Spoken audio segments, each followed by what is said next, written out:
Glastonbury, Glastonbury, Glastonbury. If you haven't guessed by reading the thumbnail of this video, this is the story of Glastonbury 2022. This week it's going to be Glastonbury 2023 and my brother's going, and going through some of the footage it made me realise how much I needed to make this video. Glastonbury is this absolute behemoth of a festival. It's like nothing else. If you've never been before, I don't think there's anything that can prepare you for what to expect. And we've been trying for a long time to go. So, what we have here is the story of Lauren and I finally travelling from Brisbane, Australia, all the way to Glastonbury, Somerset, to witness one of the greatest music festivals in the entire world.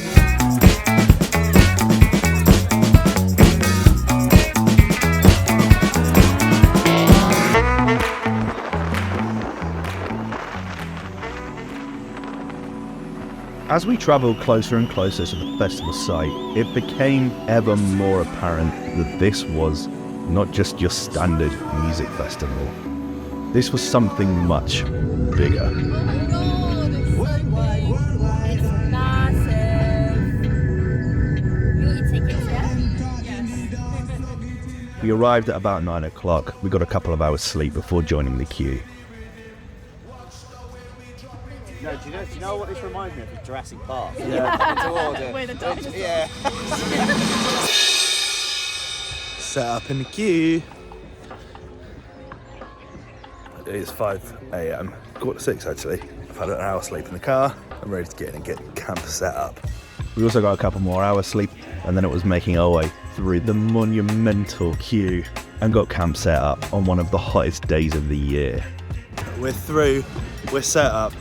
It's the hottest day of the year and the longest day of the year.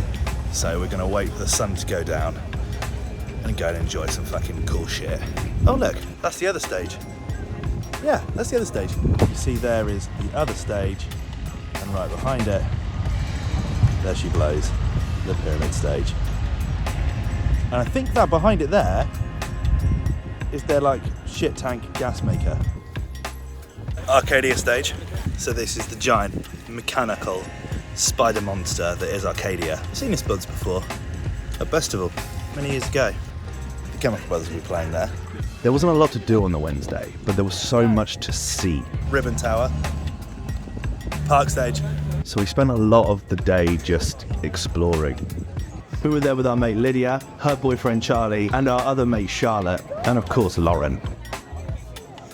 Gonna got some drinks at the Greenpeace area.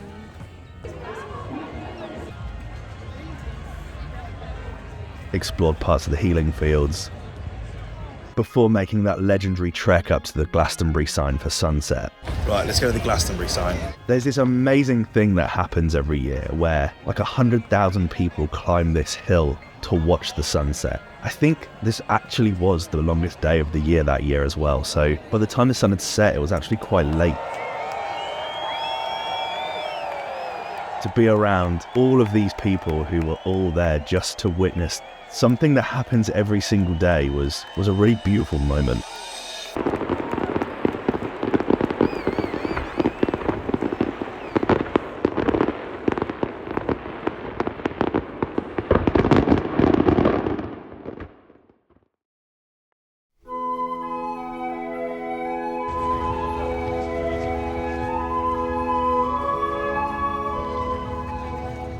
Thursday for us was a little bit more exploring. There's so much to do and see. They basically create this city in the middle of the Somerset countryside for one weekend.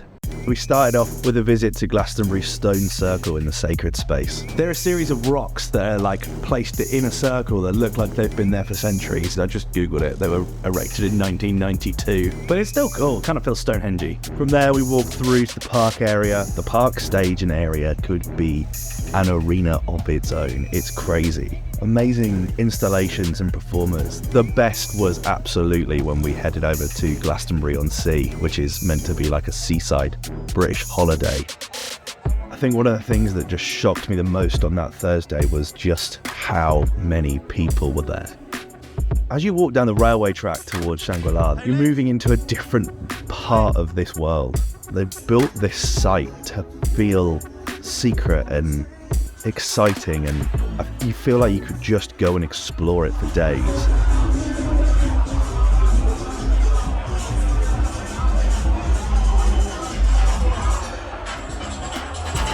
Lauren bumped into an old friend, which was really beautiful, and glad I captured that moment. And we watched our first musical act, which was Beans on Toast. I don't think he's the greatest, but it was nice to have a beer and watch some music with some friends. You're lying. I can tell that from where you're standing. And then the night started. Lauren, so, talk to the camera. We knew we couldn't go too hard because we're old as fuck, and Friday was when music started. So a quick check-in with Frankie Wah's set at the Glade stage, and then it was time to hit the hay.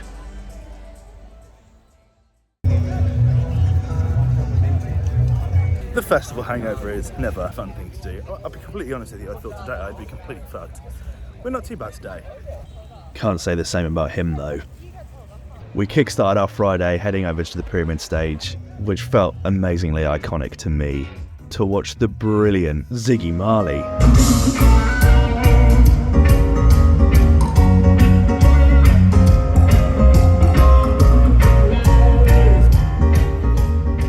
And it was at this moment that we decided to leave our friends and go watch Wet Leg on the Park stage.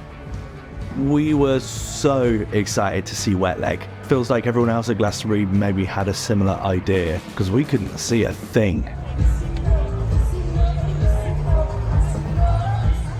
We decided to cut our losses, head back to the John Peel stage to go and catch Inhaler, who were absolutely great.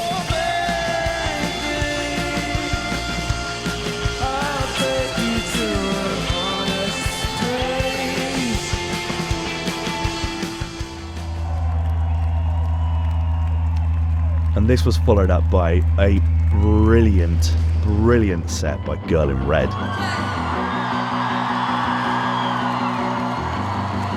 just gonna do a quick question. Do you guys know what Wall of Death is? The look in your eyes, my hand between your thighs. Oh, this can't be real. It's all just a dream. 1, 2, 3. I don't.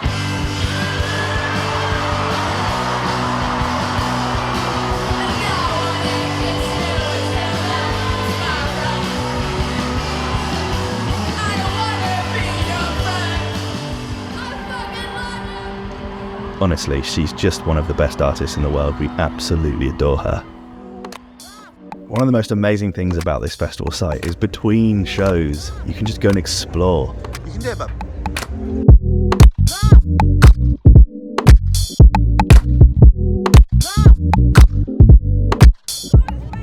it's me moving it. Next for us was to head over to the other stage to go and catch Idols. En route, we stopped off in the BBC Introducing stage to catch an act called Walt Disco, who we've since gone on to absolutely adore.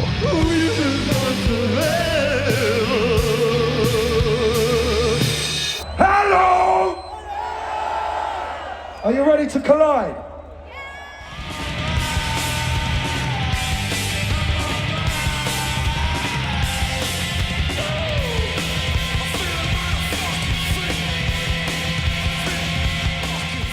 Idols put on a really memorable show, something that I loved and everyone around us loved. But the big one for us was the Sunsetter set on the Pyramid stage, the one and only Sam Fender.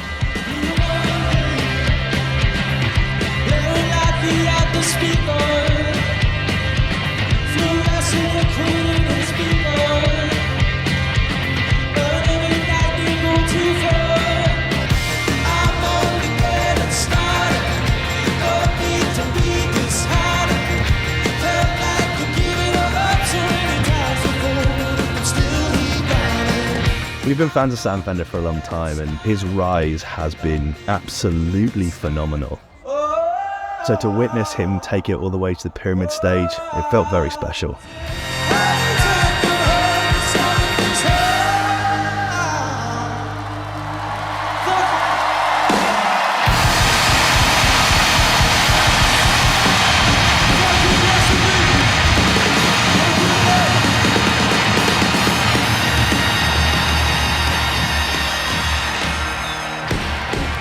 That Sam Fender set was just, I remember it being just so special. He is just en route for some amazing, amazing things.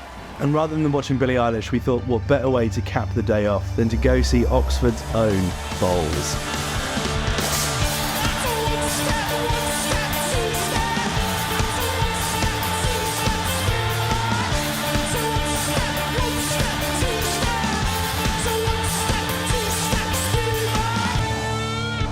will say that the other stage has a weird setup, and trying to find the sweet spot for energy and sound is key, but Foles never fail to put on a decent set, do they?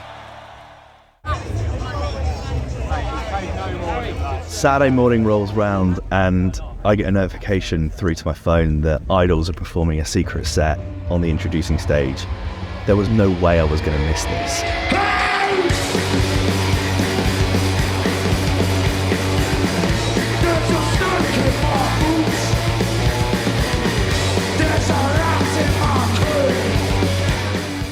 I managed to drag Lauren along and had a great time. Then it was over to the John Peel stage to meet up with our buddies to watch Holly Humberstone, who performed an amazing set even if she was a little nervous. Sorry guys, I'm so nervous.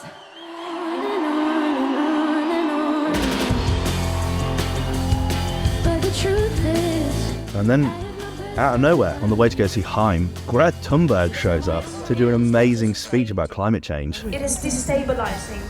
It is breaking.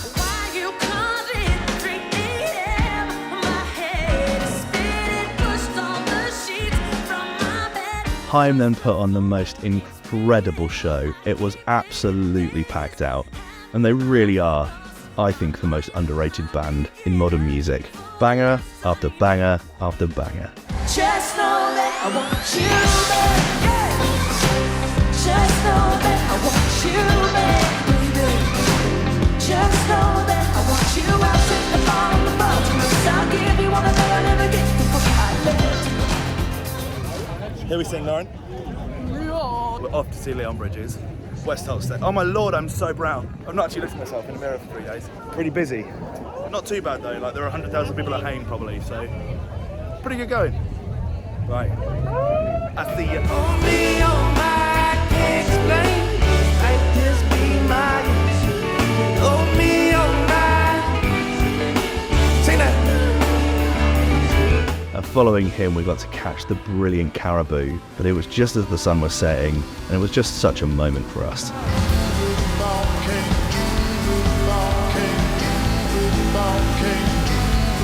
You know you're old as fuck when you're in your tent at 9:44 in the evening because your feet won't let you do any more. Don't go old, kids. It ain't fun. Just had a bit of coffee as well, so hopefully that just... And the dust. Look. Talking to the internet. What are we doing back here? Who was it? Why are we back here, bub? I'm gonna have to bleep that out. We were torn with what to do on Saturday night. Was it Jamie T on the John Peel? Was it Paul McCartney on the Pyramid stage? No, we decided to watch Megan Thee Stallion. Why we decided to watch Megan Thee Stallion? I don't know. The girls had a great time.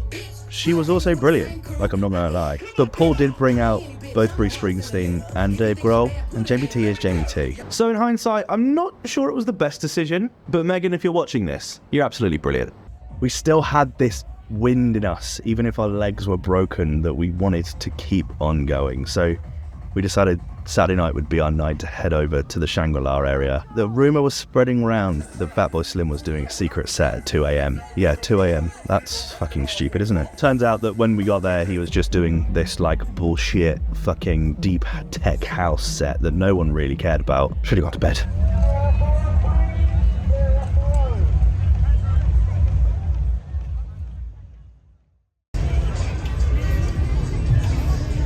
Well, you can open this up. Glastonbury still moshes, I think. So after I did my first Reading Festival in 2008, I was like, right, I'm going to spend the rest of my life going through different festivals around the country, all summer long. Of course, like, I had a job and you can't take that much time off work, and I ended up going to like Festival and Field Day and Lovebox and some other great festivals, but Glastonbury was always the one that I tried and never ever achieved. How are you doing? And then in 2019, just as I was finishing my last time in Australia, after season 1 of WTF, we fucking got tickets. I couldn't believe it, and I celebrated like this.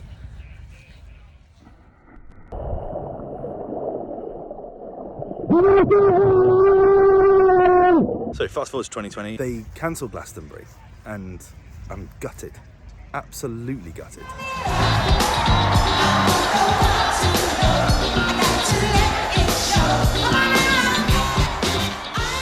I always wanted to do something creative with Glastonbury. I always knew this. When I was in college, I was like, I'm going to play the 50th Glastonbury. And, you know, I'm not a DJ or a producer anymore, so that was never going to happen. But I guess this medium of creativity was always going to be the way that I kind of achieved that. So when it got cancelled, I was like, fuck, we tried so hard and finally got there. And then we went on to move to Australia at the end of last year, and we weren't sure if we were going to be able to come back for Glastonbury.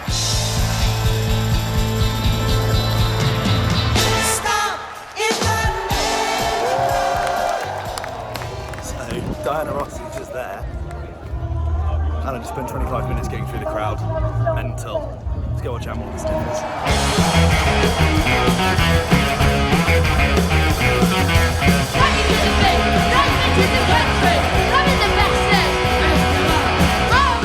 So to make it here is a hell of a deal. It's a hell of a deal for me. It's a massive personal achievement. I know the other stage. I know the Park stage. I know the Pyramid stage. I know the John Peel tent. They're all big things in my life because I've spent a long time talking about them. So to finally be here to talk about them and to go watch them and to record and make a video about them and share this to you, this is me achieving a massive goal in my life. And I'm very glad I get to bring you along for the ride. I'm not looking for trouble. I'm looking for love. I'm not looking for harm. I'm looking for love. Will you let me in your heart? Let me in your car. Well, outdid Diana Ross. There's no question there. Fuck, what a set. Now we're heading to the introducing stage for Liberty Porridge, Nilla for Yanya. Nilla for Yanya. Nilla for Yanya.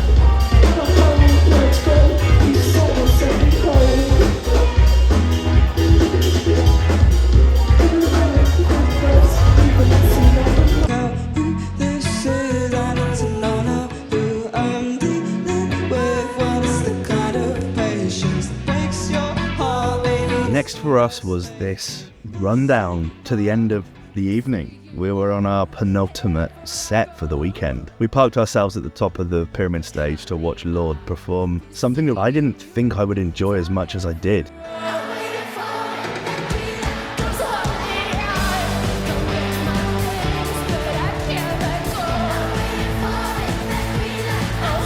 She brought out Arlo Parks and Clairo to do a rendition of Stoned at the Nail Salon that I don't think I'll ever forget. Maybe I just don't at the nail salon. Maybe I just don't at the nail salon. Now, anyone that knows me knows that I'm the biggest Kendrick Lamar fan. I think everything he's done has been immaculate. So to see him headline the Pyramid stage on that final day, that was something special.